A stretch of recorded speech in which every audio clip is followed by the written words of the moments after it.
नमस्कार मित्रों। Last video में हमने डिस्कस किया था जेनेटिक हीलिंग के बारे में, जेनेटिक पैटर्न्स जो हम हमारे परिवार में कैरी करते हैं। अब आगे से आगे जो एक एक वीडियो बनाते जाएंगे उसमें जेनेटिक हीलिंग के सब्जेक्ट में, एंसेस्ट्रल हीलिंग या फैमिली कॉन्स्टलेशन के सब्जेक्ट में एक एक पर्टिकुलर विषय को लेकर डिस्कस करते हैं ताकि आप और डिटेल में अच्छे तरीके से समझ पाएँ। तो जैसे कल हमने बात की थी कि बहुत सारी hidden patterns, hidden loyalties, out of love हम हमारे परिवार की एनर्जी को कैरी करते हैं। फिर वो चाहे किसी प्रकार का डिसीज़ क्यों ना हो, किसी प्रकार की कंटिन्यूस चलने वाली पैटर्न्स क्यों ना हो, किसी प्रकार के गिल्ट और शेम ही क्यों ना हो, हम हमारे पूर्वजों से, पितरों से या माँ बाप से सभी चीज़ें हिडन लॉयल्टीज़ के अंतर्गत उसे हम कैरी करते हैं। हमें पता ही नहीं होता है कि कब ये हमारे साथ आगे से आगे कंटिन्यूस चलते जाते हैं, कब ये हमारे जीवन में उतर के आ जाते हैं। अनकॉन्शियसली ये हमारे बिहेवियर में और हमारे एक्शन में आ जाते हैं। तो अब इस पूरे विषय को थोड़ा सा ब्रेक करते, एक एक पैटर्न्स को पकड़ते हुए हम समझते जाएंगे। तो आज का जो टॉपिक है वो हम ले रहे हैं पेरेंट्स और बच्चे, यानी कि पेरेंट्स के साथ उनकी एक ही जनरेशन, उनके बच्चे। यानी कि अगर आप बच्चे हैं और आपके माँ बाप हैं तो ये एक ट्रायंगल हो गया, और अगर आप हस्बैंड वाइफ हैं और आपके बच्चे हैं तो आपका एक ट्रायंगल हो गया।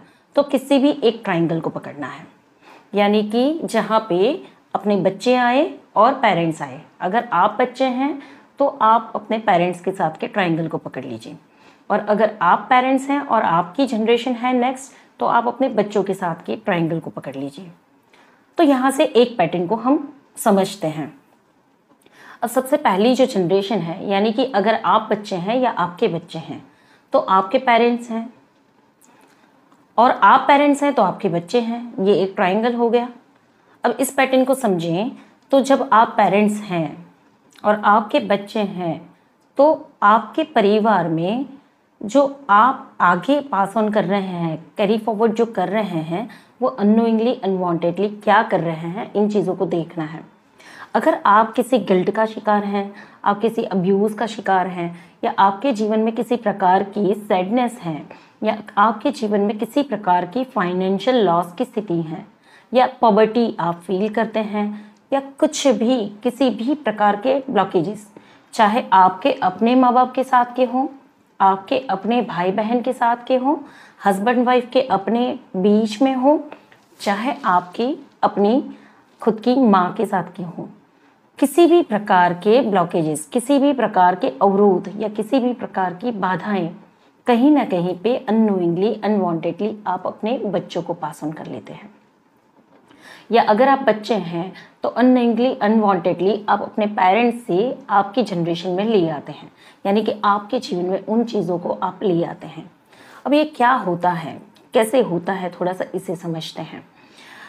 तो कि देख लेते हैं, अगर माँ ने, आपने अपनी मम्मी को देखा होगा और मम्मी के रिश्ते अपनी सास के साथ अच्छे नहीं हैं, यानी कि मदर और आपकी दादी के रिश्ते हमेशा उलझे हुए हैं और हमेशा झगड़े वाले हैं। अननोइंगली आपने पिक्चर वही लिया हुआ है। आपके लिए सास मतलब, और माँ और सास का रिश्ता मतलब हमेशा झगड़ने वाला, एक दूसरे को नीचा दिखाने वाला, या फिर ऊंच नीच एक दूसरे को बोलने वाला। सास के साथ का रिश्ता आपने यही देखा हुआ है। आपके मन में एक पिक्चर छपी है कि सास के साथ का रिश्ता हमेशा ऐसा होता है, यानी कि सास ऐसी होती है। अब जब आप शादी करते हैं तो आपने जो पिक्चर लिया है, अनवांटेडली, अननोइंगली मदर के पेन को आपने कैरी कर लिया है। आपके लिए सास मतलब ऐसी ही। आप अपनी लाइफ में आपके इन लॉज कितने भी अच्छे होंगे, लेकिन उनके साथ के रिश्ते में आप हमेशा तनाव ही पाएंगे, क्योंकि आपको बाय डिफ़ॉल्ट पिक्चर में वही मिला हुआ है। एक्सपीरियंस आपका वही बोलता है।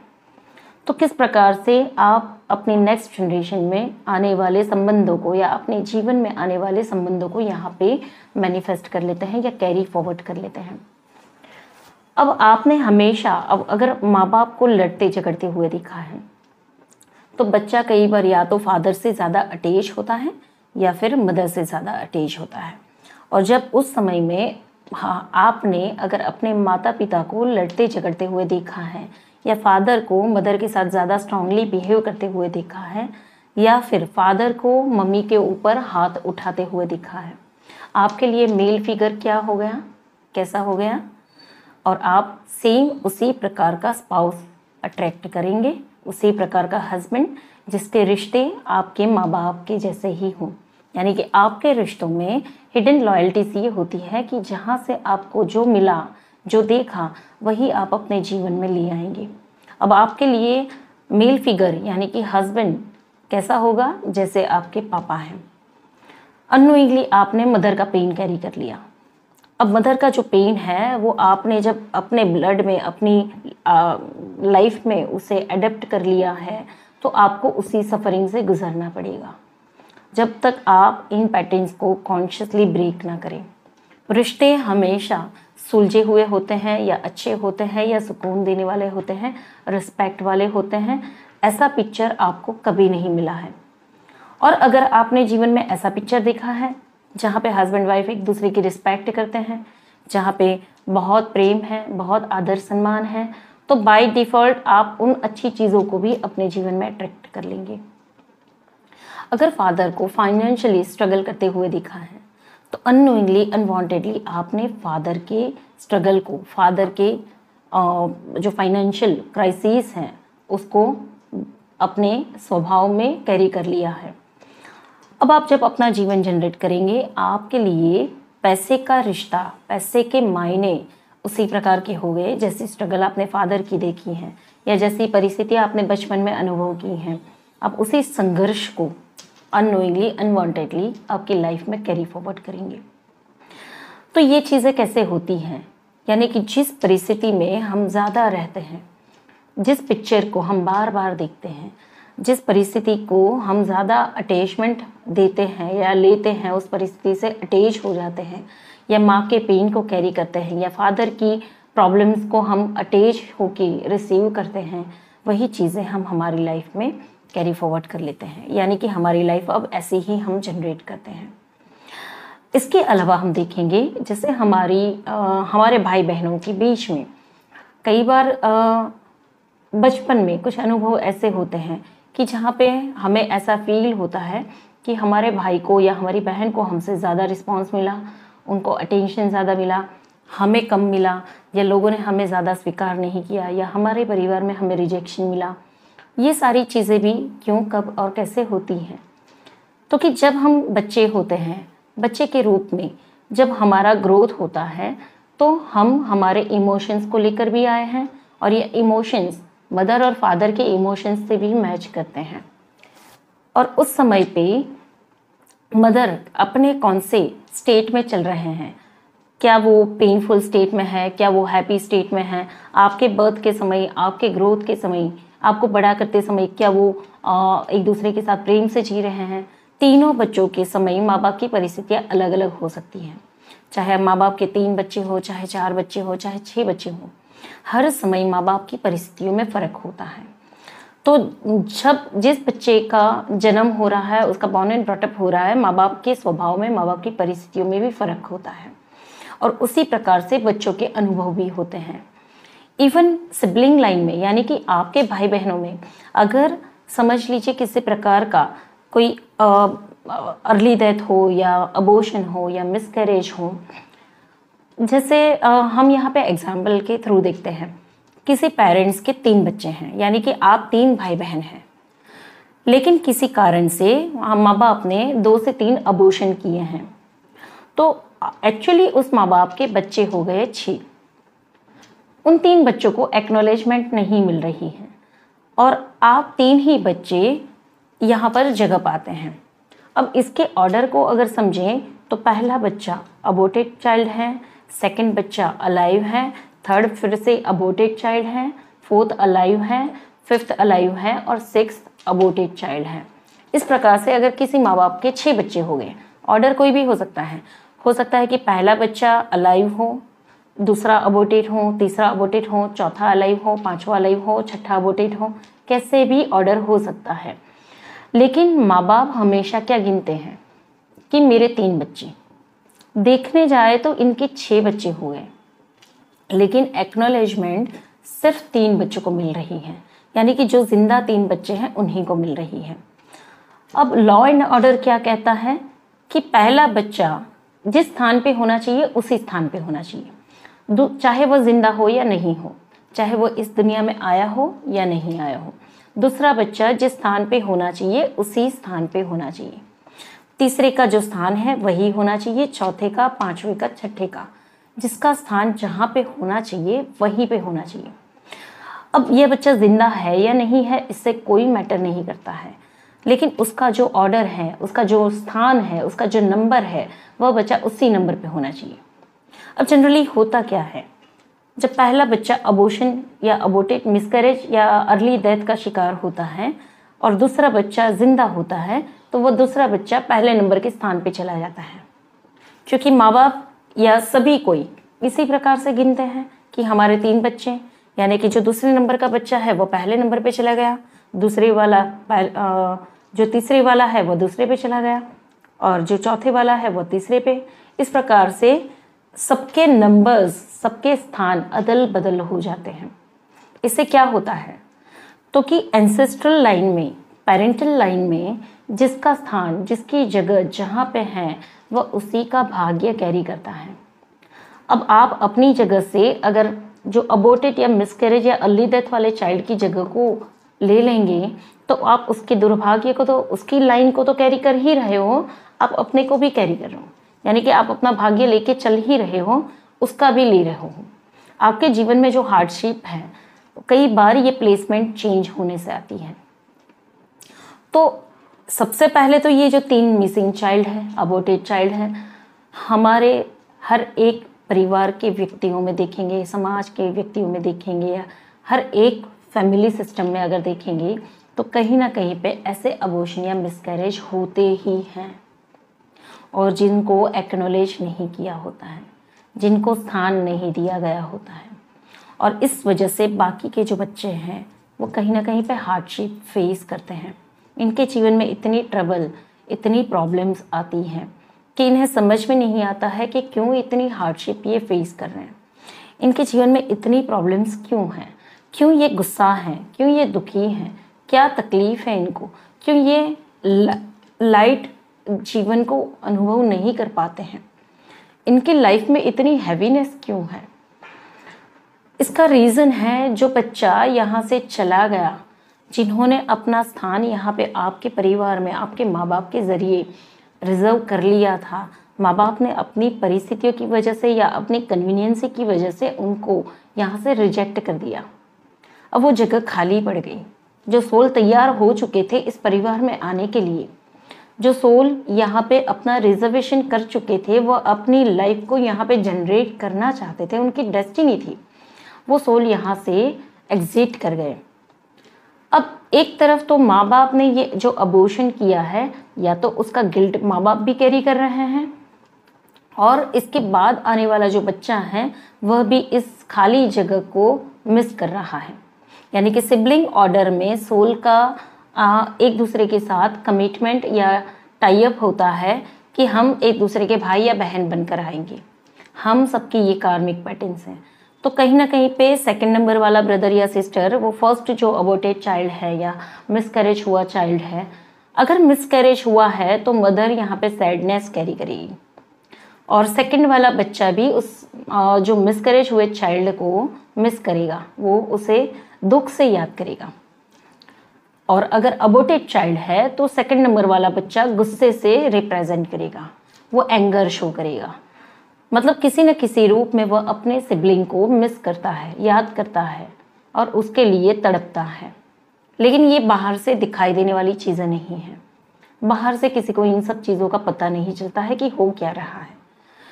लेकिन ये जेनेटिक एनर्जी का, जेनेटिक हीलिंग का सब्जेक्ट ऐसा है कि जब परिवार में कुछ ऐसी परिस्थितियाँ होती है, कुछ ऐसी चीज़ें होती हैं, जब इन सब चीज़ों को हम खोलते हैं और खोजते हैं, तब जाके अंदर जाके हीलिंग कर सकते हैं। कि अंदर की लिनिएज में क्या प्रॉब्लम है। जैसे घर में किसी नल का लीकेज हो या कुछ पानी बाउंस बैक हो रहा हो, तो प्लम्बर आके क्या करता है, वो ऊपर से इस चीज़ को करेक्ट नहीं कर पाएगा। उसे अंदर की लाइन को चेकअप करना पड़ेगा। वो अंदर की लाइन को चेक करेगा, कहीं पे कुछ एंटेंगलमेंट्स हैं या कहीं पे कुछ फंसा हुआ है, कोई कचरा है, उसको क्लीन करेगा और वो लाइन को क्लियर कर देगा। तो जैसे प्लम्बर्स काम करते हैं ना, जेनेटिक एनर्जी की हीलिंग भी उस प्लम्बिंग की तरह होती है कि वहाँ कहीं पे कोई कचरा पड़ा है, कोई ब्लॉकेज पड़ा है या कुछ चीज़ें फंसी हुई है, कुछ गांठें पड़ी हुई है, कोई एंटेंगलमेंट्स हैं, कुछ मिसिंग है, तो इन चीज़ों को खोला जाता है। तो जब ऐसे सोल्स जो मिसकैरेज या अबॉर्शन के शिकार हुए होते हैं या अर्ली डेथ, किसी माँ बाप का बच्चा पैदा होने के बाद कुछ ही साल में यानी कि अर्ली एज में, चाइल्डहुड में किसी बीमारी से या किसी परिस्थिति से या किसी चीज़ों का वो विटनेस हो जाता है और वो यहाँ से एग्जिट कर लेता है, यानी कि उनका जीवन यहाँ पे ख़त्म हो जाता है। यह सोल भी एक्नॉलेजमेंट मांगते हैं, अपना स्थान मांगते हैं, अपना अधिकार मांगते हैं, क्योंकि उनका अधिकार था इस परिवार में आना, आपके जीवन में आना, आपके प्रेम को पाना, आपकी परवरिश पाना या आपके घर का खाना खाना या आपकी जो लाइबिलिटीज़ हैं, जो लिबर्टीज़ हैं, उसको एंजॉय करना, ये इनका अधिकार था। अब ये यहाँ से चले गए हैं तो ये अपना अधिकार मांगते हैं, एक्नॉलेजमेंट मांगते हैं कि हमें आप याद करो, हमारा स्थान है यहाँ पे। लेकिन समय जाते सब इन बच्चों को या इन सोल्स को भूल जाते हैं, इनकी जगह कोई और ले लेते हैं, दूसरे उनके भाई बहन ले लेते हैं और इस वजह से इन भाई बहनों के जीवन में या आपके जीवन में जो हार्डशिप होती हैं, इनका कई बार रीज़न ये होता है। इसके अलावा बच्चों की लाइन में अगर देखें तो कई बार माँ बाप बच्चों को नानी के वहाँ, बुआ के वहाँ या कहीं पे उनको रहने भेज देते हैं। जैसे कई माँ बाप को बहुत बच्चे होते हैं, ज़्यादा बच्चे होते हैं तो उनको पाल नहीं पाते या इनकी परिस्थिति फाइनेंशियल कंडीशन पुअर होती है तो बच्चों को उठा के किसी और के वहाँ दे दिया। 10 साल तक, 5 साल तक बच्चे किसी और के पास रहते हैं या बच्चों को उठा के किसी ने अडॉप्ट कर लिया। समझिए कि एक माँ बाप के पास अगर ज़्यादा बच्चे हैं तो किसी ने परिवार में ही इस बच्चों को अडॉप्ट कर लिया। अब ये बच्चे के बायोलॉजिकल पेरेंट्स तो यहाँ पे हैं और बच्चे को उठा के उसकी दूसरी जगह पे रख दिया जाता है जहाँ पे उसकी जड़ें फैल नहीं पाती हैं। कोई बच्चा अगर समझ लो कि अपने माँ बाप यानी कि उसकी ज़मीन है, अपने माँ बाप से ही वो स्ट्रेंथ पाता है, अब उसकी जड़ों को उखाड़ के उसको दूसरी जगह लगा दिया गया, वो वहाँ पे ज़मीन नहीं पा रहा है क्योंकि वो उसकी लाइन नहीं है, उसकी ज़मीन नहीं है, वो अपनी जड़ों को वहाँ गाड़ नहीं पाता है क्योंकि बच्चों को बायोलॉजिकल पेरेंट्स से ही वो एनर्जी, वो स्ट्रेंथ, वो लाइट, वो पावर मिलती है। और जब एडॉप्ट किए गए चाइल्ड है जो दूसरी जगह पर जाकर पल रहे हैं, वो किसी न किसी वीकनेस का शिकार होते हैं। वो एक्नॉलेजमेंट मांगते हैं, वो महसूस करते हैं कि इन्हें कोई इनके काम को ना कोई सराहता है, इनको ना चाहिए उतनी सफलता मिलती है, ये जितनी भी मेहनत करते हैं वो फेल हो जाती हैं। क्या रीज़न है? इनको लाइफ में डायरेक्शन नहीं मिलती है, ना ये सक्सेस तक पहुँच पाते हैं। इसका रीज़न क्या होता है? क्योंकि वो अपनी जड़ों से उखड़ के दूसरी जगह चले जा चुके हैं, अभी अपनी जड़ों को गाड़ नहीं पाते हैं क्योंकि वहाँ पे उनके कोई बायोलॉजिकल फादर मदर नहीं है, सिर्फ वो केयरटेकर्स हैं। वो उनको बड़ा करते हैं, बहुत प्यार भी देते हैं शायद, लेकिन उसकी रूट्स को जो चाहिए, उसकी रूह को जो चाहिए, वो चीज़ें वहाँ से नहीं मिल रही हैं। तो ऐसे माँ बाप जो बच्चों को एडॉप्ट कर लेते हैं, उनको भी उस बच्चों को भले परवरिश करें, लेकिन एक्नॉलेजमेंट उनको तो उनके रियल पेरेंट्स से, बायोलॉजिकल पेरेंट्स से ही देनी पड़ेगी। ये चीज़ें हिडन नहीं रख सकते हैं और ऐसे बच्चों की प्लेसमेंट एनर्जी लेवल पे वापस अपने बायोलॉजिकल पेरेंट्स के साथ करनी पड़ती है। फिजिकली वो बच्चा कहीं भी रहे, किसी भी माँ बाप के पास रहे, लेकिन उस बच्चे की प्लेसमेंट इन्हीं माँ बाप की लाइन में, एंसेस्टर, उनकी सिबलिंग्स की लाइन में वापस करनी पड़ती है। ये एक और पॉइंट हो गया। इसके अलावा पेरेंट्स और बच्चों की हीलिंग में एक और चीज़ भी आती है, जैसे दोनों पेरेंट्स में से किसी एक पेरेंट्स की अर्ली डेथ हो जाना, यानी कि फादर कभी अर्ली डेथ हो गई, बच्चे अगर 10 साल के हैं, 12 साल के हैं या 5-6 साल के हैं और फादर की अर्ली डेथ हो गई, या फादर या मदर में से किसी की अर्ली डेथ हो गई, तो भी बच्चे डायरेक्शन लेस हो जाते हैं। यानी कि जो एनर्जी फादर से उनको मिल रही है, उस एनर्जी की कमी वहाँ पे महसूस होती है। अब बच्चे कहीं ना कहीं से डायरेक्शन लेस फील करते हैं। वो बड़े तो होते जाते हैं, लेकिन उन्हें परफेक्ट डायरेक्शन नहीं मिल पाती है, वो स्ट्रेंथ और सपोर्ट नहीं मिलता है। उनकी बैकबोन को बहुत ज़्यादा स्ट्रगल करनी पड़ती है।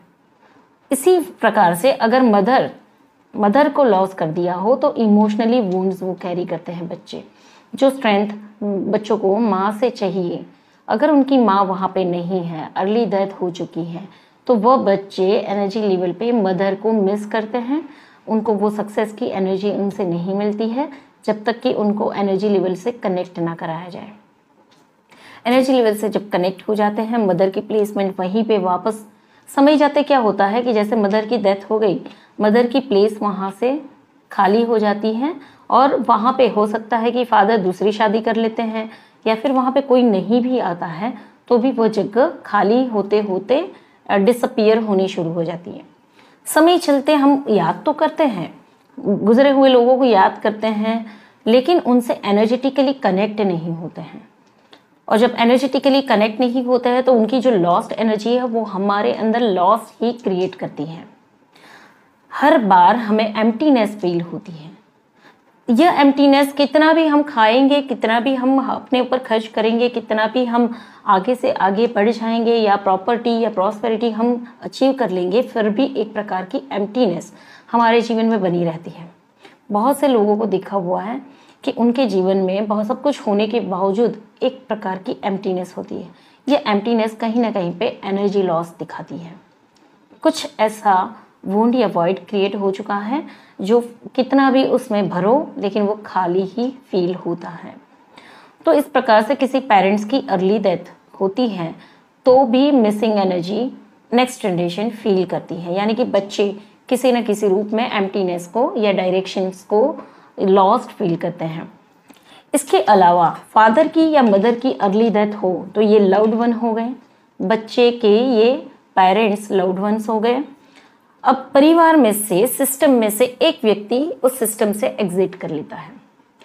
अननोइंगली, अनवांटेडली, हिडन लॉयल्टीज के आधार पे बच्चा उसी फादर की दिशा में जाएगा। यानी कि कई परिवार में, कई बच्चों के जीवन में भी देखा होगा, फादर की डेथ के बाद बच्चा ज़्यादा से ज़्यादा बीमार रहना शुरू कर देता है।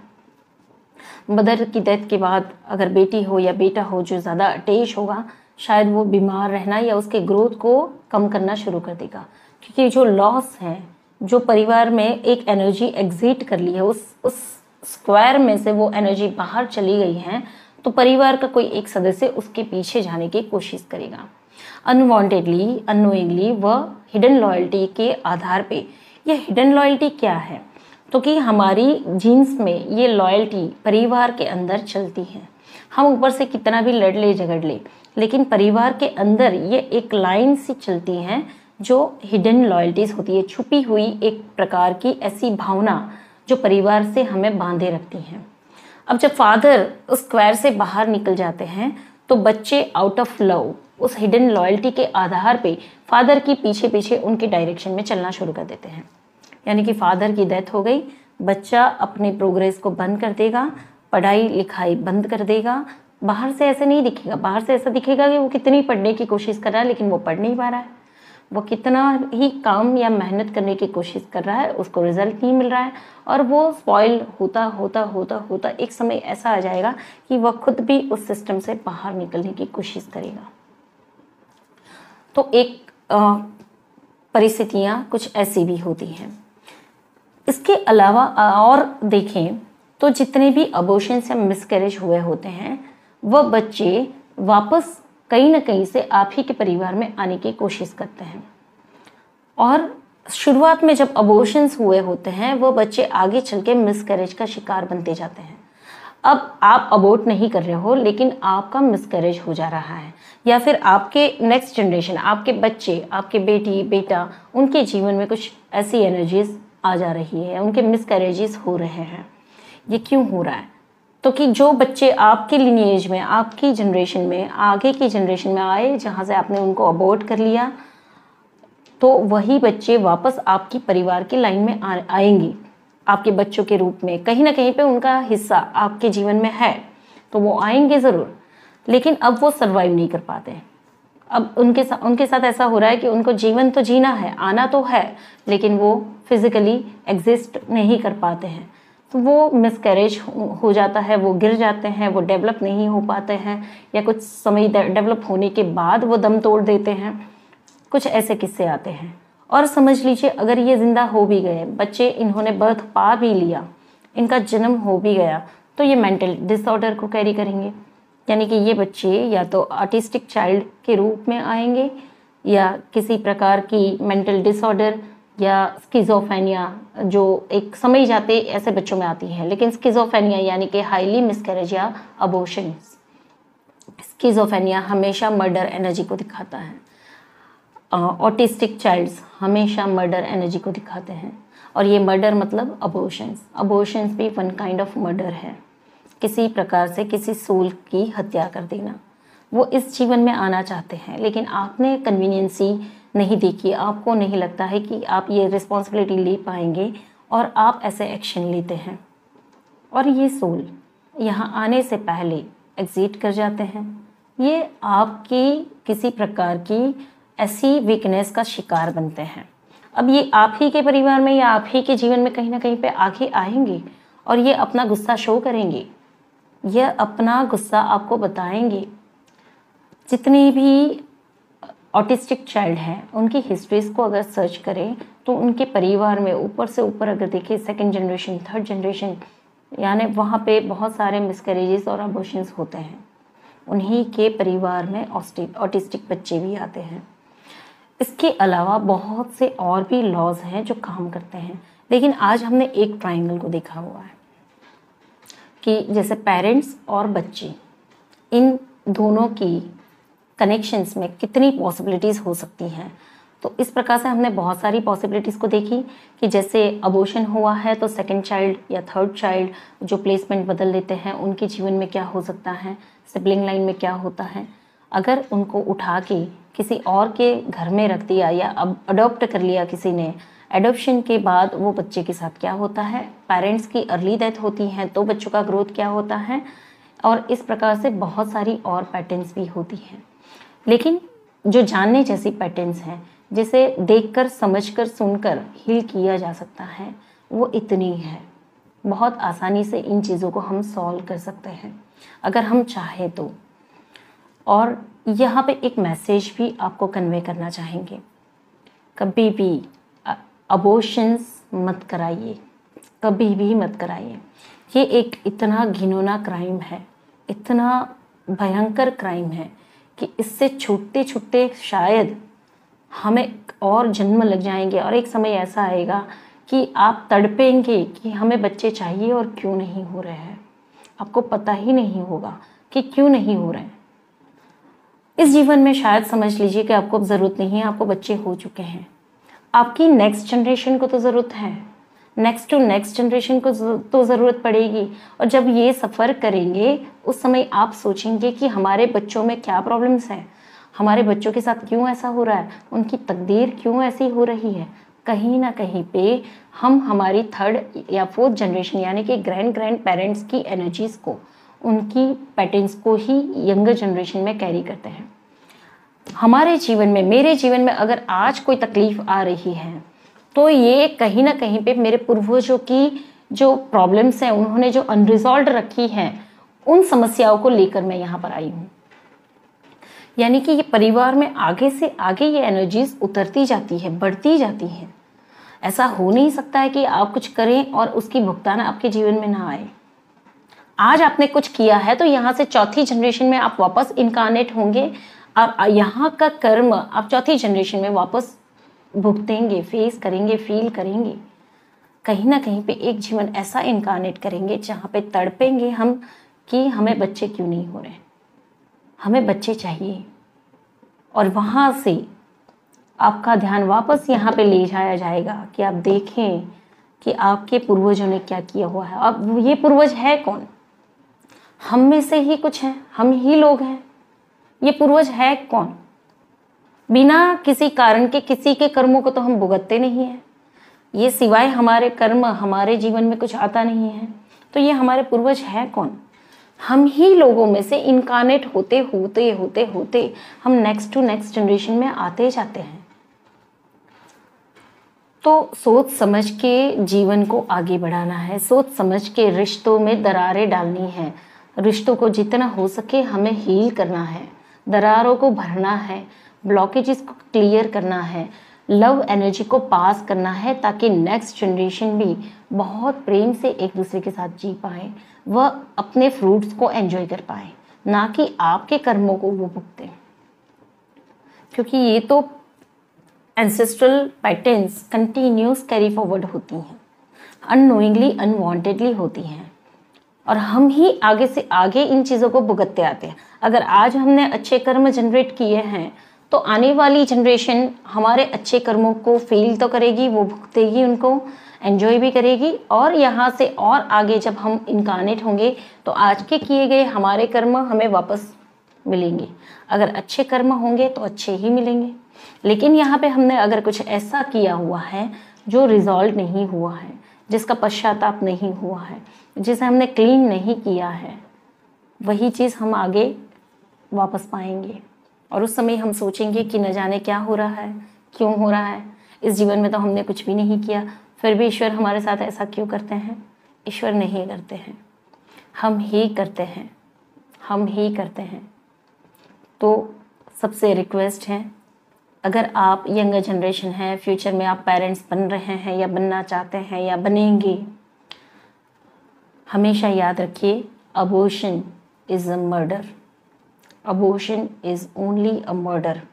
चाहे आप छोटे से जीव को मारो, चाहे आप बड़े से जीव की हत्या करो, जो सज़ा बड़े व्यक्ति को मारने से मिलती है उससे कई गुनी ज़्यादा सज़ा आपको ये छोटे से जीव को यहाँ से हटाने में मिलती है। तो यह घिनौना अपराध है। ईश्वर भी हमें इसके लिए माफ़ नहीं करते हैं। तो अवेयर हो जाइए और हमेशा रिस्पेक्ट करिए हर एक सोल की, हर एक सोल की जो डिज़र्व करता है लाइफ। नमस्कार।